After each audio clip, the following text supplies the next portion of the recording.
ಅಮೆರಿಕಾದಲ್ಲಿ ತುಂಬಾ ಟ್ರೆಂಡಿಂಗ್ ಅಲ್ಲಿ ಇರುವಂತ ಒಂದು ವಿಷಯ, ಓಕೆನಾ.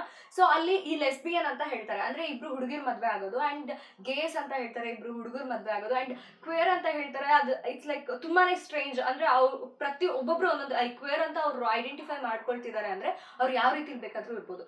ಸೊ ಬೈಸೆಕ್ಷುವಲ್ ಈ ರೀತಿ ಸಿಕ್ಕಾಪಟ್ಟೆ ಅದ್ರಲ್ಲಿರೋ ಒಂದೊಂದು ಸ್ಪೆಲ್ಲಿಂಗ್ಸ್ನು ನೀವು ಒಂದೊಂದಕ್ಕೂ ನೀವು ಎಕ್ಸ್ಪ್ಲನೇಷನ್ ಕೇಳಿದ್ರೆ ಲಿಟ್ರಲಿ ನಮ್ಮ ಮೈಂಡೇ ಕೊಲಾಪ್ಸ್ ಆಗ್ಬಿಡುತ್ತೆ. ಅಷ್ಟು ಒಂದು ಮೈಂಡ್ ಡಿಸ್ಟರ್ಬಿಂಗ್ ಆಗಿರುತ್ತೆ ಅವ್ರು ಕೊಡುವಂಥ ಎಕ್ಸ್ಪ್ಲನೇಷನ್ಸ್.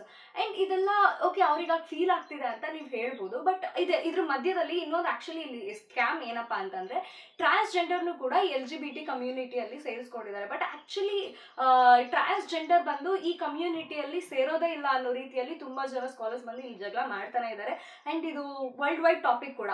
ಯಾಕೆ ಅಂತಂದರೆ ಈ ಟ್ರಾನ್ಸ್ಜೆಂಡರ್ ಅನ್ನೋ ಒಂದು ಕಮ್ಯುನಿಟಿ ಏನಿದೆ, ಅಂದರೆ ಮಂಗಳಮುಖಿಯರು ಅಂತ ಹೇಳ್ತೀವಿ ನಾವು. ಸೊ ಇದು ಬಂದು ಮೆಡಿಕಲಿ ಆ್ಯಂಡ್ ಫಿಸಿಕಲಿ ಅವ್ರಿಗೆ